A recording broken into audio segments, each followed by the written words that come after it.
they know something fun is coming. And it can be as easy as throwing food around and let them find it. Hello beautiful dog people, and welcome back to the channel. My name is Stephanie and I'm a dog mom to 4 rescue dogs and a dog trainer. And today I would like to talk with you about contra-freeloading in dogs. What it is, why you should use it, and why it's not cruel, but rather really helpful for your dog and really enriching and beneficial.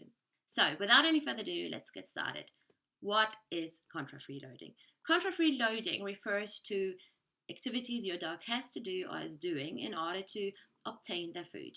So rather than just having the food free available in a bowl or anything else where it's kind of like boring and your dog might has even gone off their food, by contra-freeloading you provide them enrichment situation or enrichment tools and toys in order to have them work for their food. Or you provide them with sensory enrichment or give them the opportunity to basically scavenge and forage for their food, like using a snuffle mat or scatter feeding or anything else. And you have maybe seen this in zoos where animals are kept in captivation and they are not just feeding the tiger or anyone else by just throwing the food in the cage and letting them be, because it's boring. They might not want to eat the food, but rather creating scenarios where it would be more in a natural kind of way how the animal would find the food, would eat the food, and basically hunt the food. So you might have seen them dragging food along for a cheetah or anything else. And we basically do the same things for dogs. And I filmed a whole video about your dog's needs and what dogs actually, kind of like what the needs are and how to cater to this hierarchy of needs. And I will link it down below so you can watch this if you like to. And this gets very obvious if you have, like me, street dogs who are very used to finding their food, to scavenging through bins, etc., and basically live on human food in order to survive. So for them, it's very natural to engage in puzzle toys or to engage in treat dispenser dog toys, etc. In a nutshell, contra-freeloading will help your dog not only to be mentally stimulated while eating their food rather than just gulping it down, but it can also enhance a more positive and healthy relationship with food. Not only do you feed them in a slower way, but also you tap into your dog's natural instincts and behaviors and basically fulfill them by providing them an outlet in order to be a dog and eat like a dog or work for their reward. And what it does is it's actually way more fulfilling for your dog. It's way more positive. You can also deliver treats in different ways, etc. It's just way more pleasurable for your dog than basically just having a sit and getting a treat all the time, to, for example, catch a treat or to chase a treat that you throw, whether find it or anything like this. So there's different ways and opportunities in order to feed your dog in another way than just popping it in the bowl. And I will create a whole video on how to ditch the bowl. But today we just focus on contra-freeload. It will also help you to establish the relationship you have with your dog. There is different studies that show that canine enrichment or dog enrichment has positive outcomes for your dog, to just make your dog a bit happier and to enrich their life and to make it a more fulfilling life for your dog. But it can also help to prevent destructive behaviors, etc., by basically providing outlets for your dog to be a dog and to behave like a dog.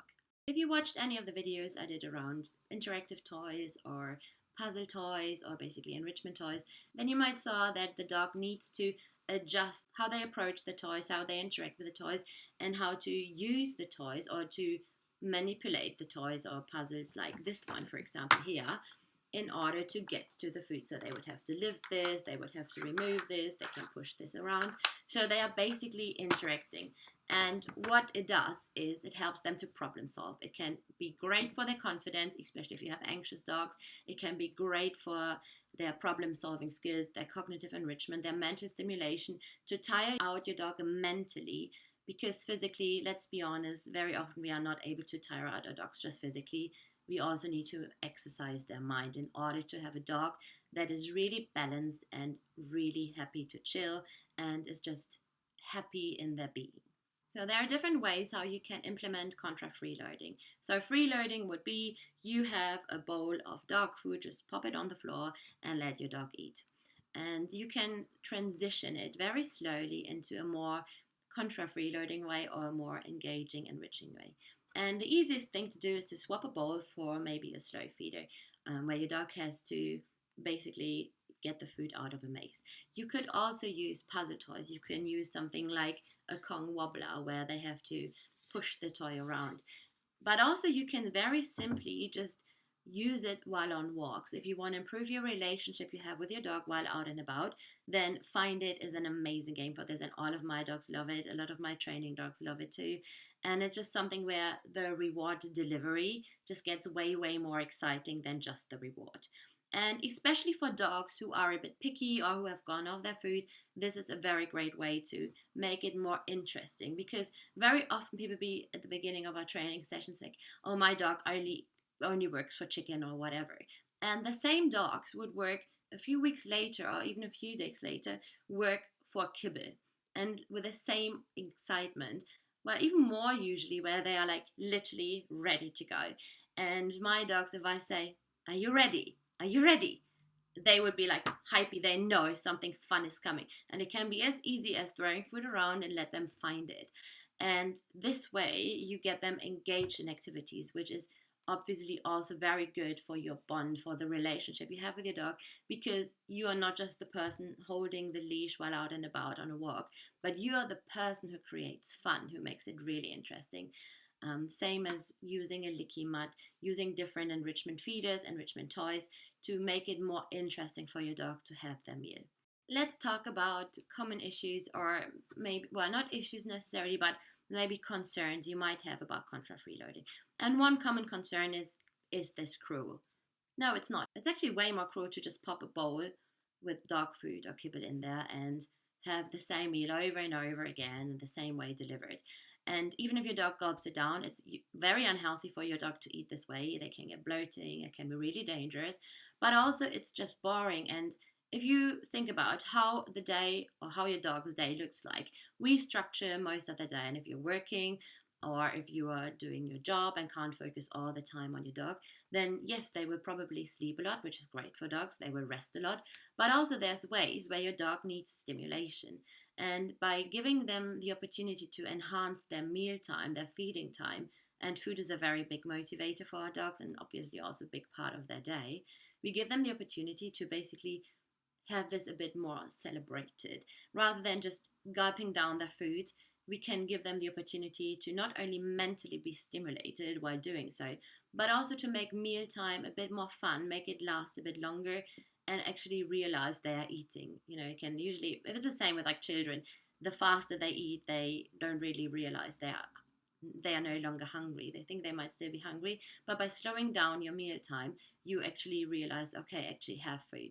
So there's different positive factors, but yeah, it's not cruel. It's the opposite. It's fulfilling your dog's needs and let your dog being a dog. So how can you transition, or what are common issues when you transition to either a licky mat or implementing enrichment toys or something like this, puzzle feeders or treat dispenser balls or whatever into your dog's life? If we watch Instagram and see all these dogs engage with their toppers or whatever it might be, and we see them all being like super hypey, and then we create like, or we buy this and we fill a topper or anything and give it to our dog, and our dog is just not showing the same sign of excitement, then this can be really frustrating. It can make us questioning our choice, whether this is the right thing to do. And the short answer is yes, but you probably have not done it the right way. And there is no judgment, because it's very normal that we don't know necessarily what to do or what we can do differently.